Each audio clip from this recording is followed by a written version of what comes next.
And now, it's time for another Dice Tower review with Tom Vasel.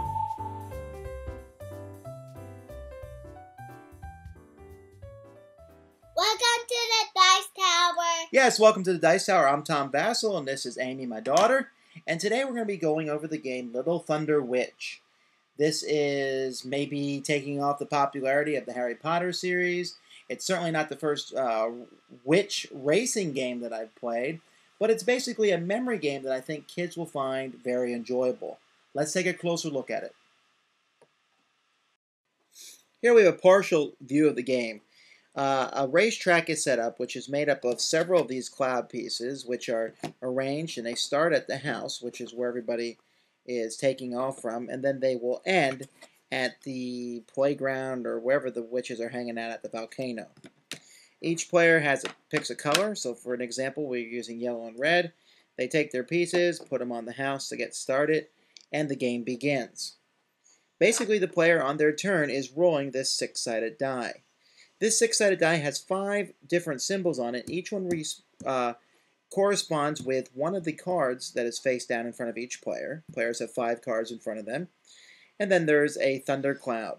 The player rolls. If they roll a thundercloud, they simply take a card from one side of their hand and move all the way down to the other side. One side of their cards in front of them and move it down to the other, keeping it a little bit mixed up.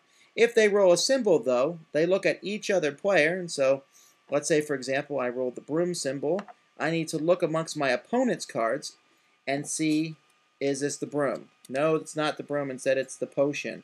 And if there's more than one opponent, I will be looking at a card from each opponent. For each correct symbol that I get to move 1.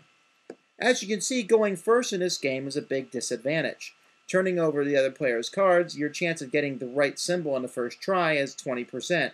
But once you start seeing the cards, you'll start remembering where things are. And even though thunderclouds will be rolled, which will allow cards to be shifted around, it's still not that hard to remember where each card is. So games are very quick, and because it's a memory-style game, younger folks are going to have just as much of a chance to win the game as older people.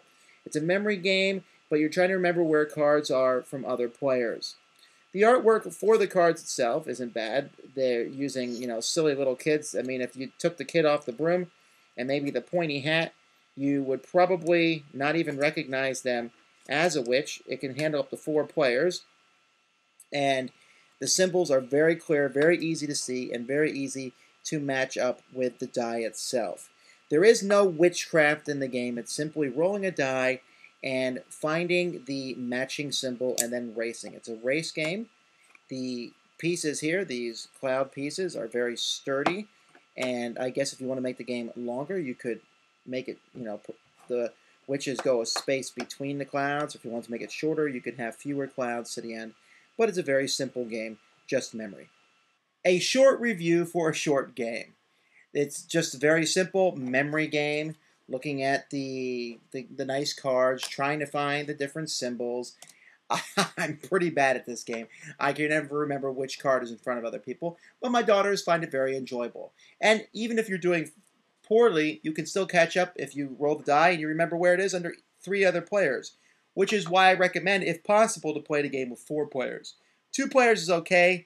You have to look under your own instead of just the opponent's cards, but it just doesn't work as well. So 4 players, a short game, maybe 10-15 minutes at the most, and some good quality components. Check it out. You'll have a lot of fun. Thanks for joining us today. For more written, audio, and video reviews, as well as the #1 board game podcast, check out the website at www.thedicetower.com. Until then, this is Eric Summerer, and you've been watching The Dice Tower.